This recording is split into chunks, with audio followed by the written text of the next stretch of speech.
Hi welcome back to our channel. இன்னைக்கு நம்ம பார்க்க போகிறது மிஷிபிஷி கோல்ட் 300 தான் பார்க்க போகிறோம். இந்த வண்டி மிஷிபிஷி வந்து ஜப்பான் கம்பெனி.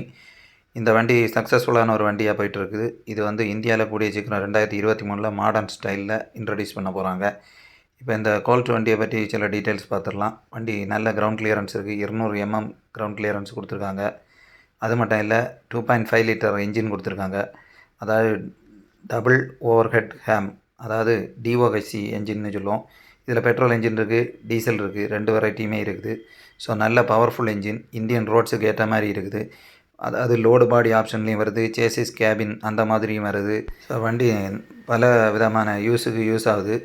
நிறைய வெரைட்டிஸ் இருக்குது. அதாவது வண்டி லோடு பாடி ஆப்ஷன், கேபின், சேசிஸ் மாடல், இந்த மாதிரி பாடி பில்ட் பண்ண மாடலில் எல்லாம் அதாவது நமக்கு திங்ஸ் வந்து சேஃபாக கொண்டு போகிற மாதிரி அமைப்பில் கொடுத்துருக்காங்க. ஸோ இது வந்து நல்ல ஒரு கான்செப்டில் பண்ணியிருக்காங்க. இந்த மாடல்ஸ்ல எல்லாம் அவைலபிளாக இருக்குது. வண்டியோட கிரவுண்ட் கிளியரன்ஸ் எல்லாமே பக்காவாக இருக்குது. அது மட்டும் இல்லை 2.5 லிட்டர் என்ஜின்னு சொல்லும்போது வண்டி எந்த மாதிரி ரோட்ஸுக்கும் இந்தியன் ரோட்ஸுக்கு ஏற்றதாக இருக்கும். நல்ல பவர் இருக்குது. 4 சிலிண்டர் என்ஜின், அதான் முக்கியமான விஷயம். நல்ல ஜப்பானீஸ் என்ஜின்னு சொல்லும்போது மிசுபிஷி என்ஜின் வந்து ரொம்பவே நல்ல சக்ஸஸ்ஃபுல்லான என்ஜினை பொறுத்தவரை நாய்ஸே இருக்காது. ரொம்பவே சேஃபான என்ஜின். அது மட்டும் இல்லை இப்போ BS6 நாம்ஸுக்கு பேஸ் பண்ணி தான் பண்ணியிருக்காங்க. இன்டீரியரில் பார்த்தோன்னா இந்த வண்டியிலையும் பக்காவாக இருக்குது. இதை விடவும் மாடர்ன் ஸ்டைலில் தான் 2023 வரப்போகுது. டச் ஸ்க்ரீன் இந்த மாதிரி விஷயங்கள். அது மட்டும் இல்லை ரிவர்ஸ் கேமரா இதெல்லாம் கொடுக்க போகிறாங்க. பவர் ஸ்டியரிங் இருக்குது. இதில் வந்து இன்ஸ்ட்ருமெண்ட் கிளஸ்டர் எல்லாமே பக்காவாக இருக்குது. டேஷ்போர்டை பார்த்தோன்னாலே ஒரு ஃபினிஷிங் நல்லாவே இருக்குது. அது மட்டும் இல்லை மாடர்ன் ஸ்டைலில் இன்னும் மாடிஃபை பண்ணிட்டுருக்காங்க.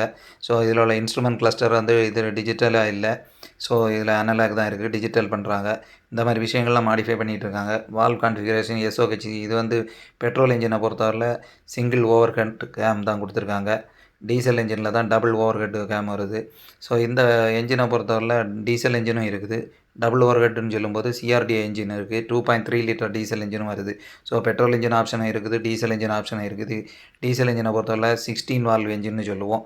அது மட்டும் இல்லை பவரை பொறுத்தவரை டீசலில் 98 ஹார்ஸ் பவர் கிடைக்குது, பெட்ரோலில் 86 ஹார்ஸ் பவர் கிடைக்குது.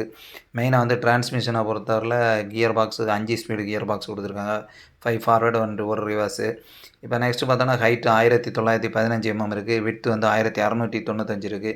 சீட்டிங் கெப்பாசிட்டி 3 இருக்குது. ஃபியூல் டேங்கு கெப்பாசிட்டியை பொறுத்தவரை 47 லிட்டர் கொடுத்துருக்காங்க. வண்டியோட லென்த்தை பார்த்தோன்னா 4165 mm கொடுத்துருக்காங்க. கிரவுண்ட் கிளியரன்ஸ் பக்காவாக இருக்குது. 200 mm இருக்குது. க்ரோஸ் வெயிட் பார்த்தோன்னா 2345 kgயில் கொடுத்துருக்காங்க. ஸ்டியரிங் வந்து பவர் ஸ்டியரிங் தான். அட்ஜஸ்டபிள் ஸ்டியரிங் காலம் இருக்குது. கியரை பொறுத்தவரை பால் அண்ட் நட் டைப் தான் கொடுத்துருக்காங்க. ஸோ வண்டியோட பர்ஃபார்மன்ஸுக்கு ஏற்ற மாதிரி எல்லாமே பக்காவாக இருக்குது. Front suspension double wishbone type கொடுத்துருக்காங்க. ரியர் சஸ்பென்ஷன் வந்து லீப் ஸ்ப்ரிங்கில் கொடுத்துருக்காங்க. இந்த வண்டி 7.5 லட்சத்துலேருந்து ஸ்டார்ட் ஆகும்னு சொல்லியிருக்காங்க. இந்த வீடியோ பிடிச்சிருந்தனா லைக் பண்ணுங்கள், ஷேர் பண்ணுங்கள், சப்ஸ்கிரைப் பண்ணுங்கள். தேங்க்யூ.